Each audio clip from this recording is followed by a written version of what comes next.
Ce n'est un secret pour personne, les Romains étaient une population belligérante. C'était un peuple de guerriers qui cultivait l'idéal du soldat paysan. Alors, qui dit peuple de guerriers, bien sûr, dit vocabulaire de guerriers. Et pour désigner leurs ennemis, les Romains utilisaient entre autres le mot hostis.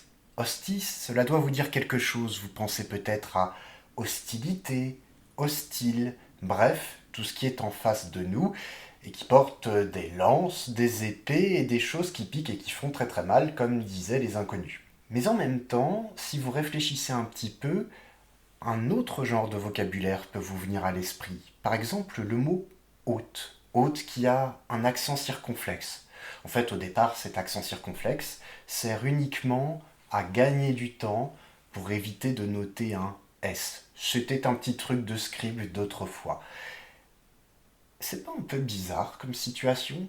On a un mot latin hostis qui désigne l'ennemi et qui en français va donner des mots comme hostile, hostilité en rapport avec l'agressivité et d'autres mots comme hôte qui au contraire sont plutôt du vocabulaire de l'accueil, de l'amitié.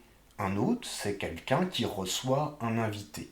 Bon, le même mot en français sert à désigner les gens qui sont invités. Pour ceux qui se posent la question et qui confondent tout le temps, qui ont peur de se tromper, vous ne vous trompez pas, hôte désigne celui qui invite et celui qui est invité.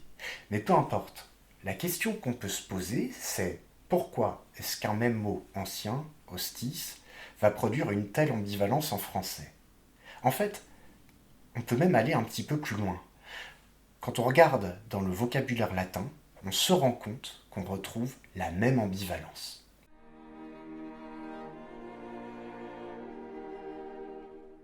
Voyageurs de passage, fraternité, amis, je voudrais vous proposer aujourd'hui un voyage parmi les mots latins, un voyage dans la linguistique qui va nous demander de passer par plusieurs étapes, dont une en particulier, la compréhension de ce qu'est le pouvoir chez les Romains.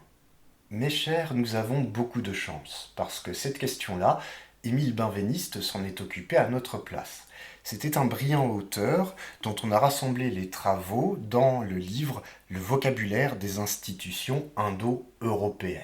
Bon, pour faire simple, son travail linguistique est gardé, entre autres, dans ce livre. C'est un ouvrage fondamental qui parle du mot hostis et du pouvoir. Émile Benveniste a commencé par rechercher les mots latins qui sont voisins du mot hostis, qui lui ressemblent phonétiquement, c'est-à-dire au niveau des sons. Et qu'est-ce qu'il trouve? Eh bien, il trouve par exemple le mot ostorium. Un ostorium, à cette époque, c'était un bâton qui servait à égaliser les fagots de bois. Vous prenez des branches de bois pour les rassembler, et grâce à ce ostorium, eh bien, vous pouvez les égaliser. Benveniste trouve aussi comme mot hostia, qui donne hostie en français, vous savez, l'hostie de l'église. Hostia désignait au départ une offrande de sacrifice et précisément un sacrifice de rachat, un sacrifice de contrepartie, là encore pour égaliser le rapport avec les dieux. Qu'est-ce qu'on peut penser à partir de là?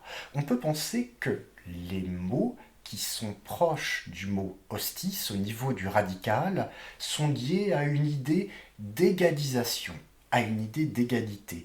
Et cette idée-là, un auteur latin, Festus, nous la montre, nous la présente d'une manière très efficace. Festus nous dit que les gens appelés hostis par les Romains sont, je cite, pariure cum populo romano, d'un droit égal avec le peuple romain. Qu'est-ce que ça veut dire? Cela veut dire que lorsqu'on accueille un étranger, il mérite les rites d'hospitalité. En tout cas, dans le cas de figure où on l'accueille selon les rites d'hospitalité, il est appelé hostis. Cela est un petit peu surprenant. J'ai commencé la vidéo en vous disant que hostis désignait plutôt les ennemis.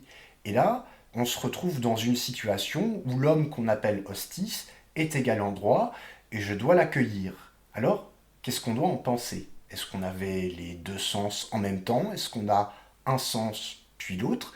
Poursuivons notre enquête.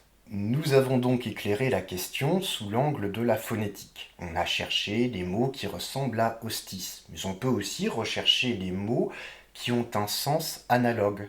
Entre autres, en latin, on trouve le mot hospes. Hospes désigne toujours l'idée d'hospitalité, toujours. Il n'y a pas d'ennemi dans la notion de hospes. Mais alors, quel est le rapport entre hostis, qui est ambivalent, comme je vous l'ai dit, qui peut vouloir dire ami ou ennemi, pour le dire simplement, et hospes, qui lui est toujours en rapport avec l'hospitalité? Eh bien, il faut que nous analysions l'anatomie du mot hospes. Vous voyez affiché à l'écran l'origine du mot hospes. C'était en fait un mot composé, c'est-à-dire un mot fait à partir de deux éléments. Et ces deux éléments ont fusionné à tel point qu'on ne se rappelle plus de cette fusion. Le premier élément, hostie, vous le retrouvez exactement dans le mot hostis. C'est celui qui nous interroge, qui est ambivalent. Et puis juste à côté, vous avez ces trois lettres, pet. Parfois, on peut trouver cette racine avec un O, pot. Ça ne change pas grand-chose, hein, pour être tout à fait honnête, mais ce qui est intéressant, c'est que finalement, ce deuxième élément, si on trouve son sens précis, si on trouve son origine, cela pourra peut-être nous expliquer pourquoi le mot hospes n'est pas ambivalent. On a l'impression que le premier élément hostie est comme neutralisé par le deuxième. Bref, on va faire la même chose que pour hostis, on va se demander quels sont les mots qui contiennent cette racine pet ou pot. Et ça, on peut le faire dans de très nombreuses langues. La linguistique est faite ainsi que pour progresser, il faut absolument comparer les mots dans différentes langues et à différentes époques. Par exemple, en latin, vous avez le mot impos qui va donner impotent. Un impotent, c'est celui qui n'a pas de pouvoir sur lui-même. On aura aussi en français possible, potentat, déjà quelque chose se dessine. Et puis, on aura le mot par exemple despote. Despote, c'est un terme ancien, on le retrouve en grec. Despotes, littéralement le maître de maison. La notion de pouvoir devient de plus en plus concrète. Je vous ai dit qu'on allait faire de la comparaison de vocabulaire, et bien oui, on va en faire. En sanskrit, vous retrouvez une expression parallèle à despote, dam pati. Dame comme dans domicile par exemple. Le dampati, c'est une personne qui a le pouvoir sur la maison. Et ce qu'il y a d'intéressant, c'est qu'en sanskrit, on trouve une série de mots comme ça, calqués sur le même modèle. Par exemple, vispati, c'est le chef de clan. Pati, c'est le chef de quelque chose. Donc finalement, cette racine, pet, pot, c'est une racine qui contient l'idée de pouvoir d'un individu sur un groupe, grosso modo. Notre investigation nous conduit encore à étendre notre recherche pour nous demander comment est-ce qu'on dit maître dans différentes langues. Eh bien, pour dire maître, il existe effectivement des mots du pouvoir en lituanien, par exemple. En lituanien, on va dire vesh pats pour le maître. Ce pats qui correspond au pati du sanskrit. Et là où ça devient particulièrement intéressant, c'est que le lituanien, qui est une langue balte, vous savez, la Lituanie est proche de la Russie, eh bien, en lituanien, pour dire le maître, pour le désigner, il y a plus simple, on va dire pats. Pats signifie littéralement lui-même. Et cela, cette idée-là, ce lui-même qui signifie maître, on le retrouve dans plusieurs langues. On le retrouve en langue slave, par exemple en russe, où on dira Sam pour désigner le maître. Sam qui signifie aussi lui-même. En grec ancien. En grec ancien, chez les pythagoriciens, eh bien, quand les membres, les élèves du groupe de Pythagore voulaient dire que leur maître Pythagore avait dit quelque chose, ils disaient autos epha, c'est-à-dire lui-même l'a dit.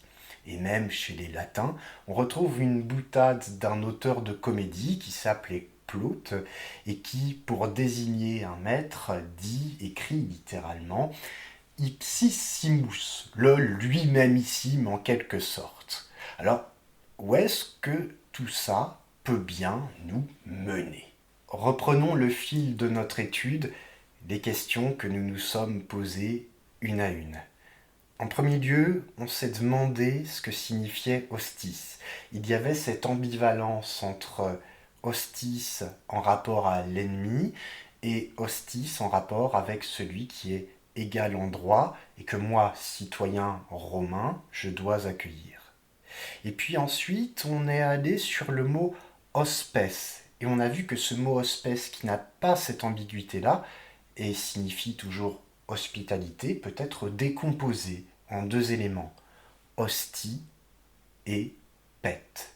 Alors on s'est demandé ce que pet signifiait, qu'on peut retrouver sous la forme de pot, dans potentat par exemple, et puis on s'est rendu compte que c'était un mot qui se retrouvait dans le vocabulaire permettant de désigner le maître, mais qui surtout avant de désigner le maître en premier lieu, veut dire lui-même, par excellence. Alors, reprenons cette fois-ci par la fin pour répondre à toutes les questions progressivement. Pet ou pot, c'est lui-même par excellence, c'est-à-dire que c'est l'homme qui, dans un groupe, incarne l'identité de ce groupe, d'où l'idée de pouvoir sur ce groupe. En latin, pour dire je peux, on dit potis sum. Et ce potissum va donner possum. Je peux, mais vraiment dans l'idée de détenir une potestas, de détenir un pouvoir, une domination. Posséder quelque chose en français, ce qui vient directement du latin, posséder signifie étendre son siège sur quelque chose, l'intégrer à ses propres règles, parce que vous êtes le maître qui incarne tout le groupe, tout ce qui y rentre et qui impose les règles. Et donc, hospes. Hospes est en rapport avec cette identité puisqu'il est formé de hostis et pet. Qu'est-ce que ça signifie? Eh bien, cela signifie que hospes renvoie à l'identité de l'hospitalité. Le mot hospes, c'est une espèce d'incarnation de l'hospitalité dans le sens amical. Et ça, c'est très important parce que cela nous donne un très gros indice pour penser que concernant le mot hostis et concernant cette ambivalence ami-ennemi, eh bien, historiquement, le sens le plus ancien, c'est le sens d'égalité pour le mot hostis. C'est le sens du cadre permettant d'accueillir l'étranger, chez les Romains, du cadre de droit. Alors, il reste une dernière question qui subsiste. Comment est-ce qu'on a fait pour passer du mot hostis désignant l'égal en droit au mot hostis désignant l'ennemi? Eh bien, il faut parfois sortir de la langue pure et simple, ce qu'on oublie trop souvent de faire en ce moment. Et oui, c'est la mode de rester dans la langue, de rebondir dessus et de faire passer des pures définitions pour de la réalité.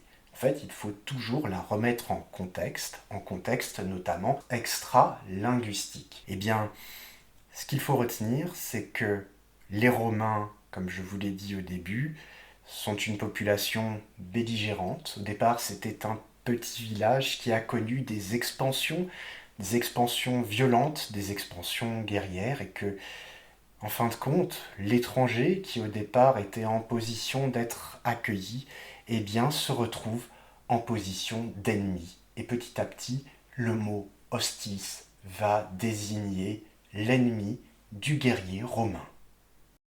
Je vous remercie, si la vidéo vous a plu et si le sujet vous intéresse, n'hésitez pas à visiter notre chaîne, à vous abonner et à partager la vidéo.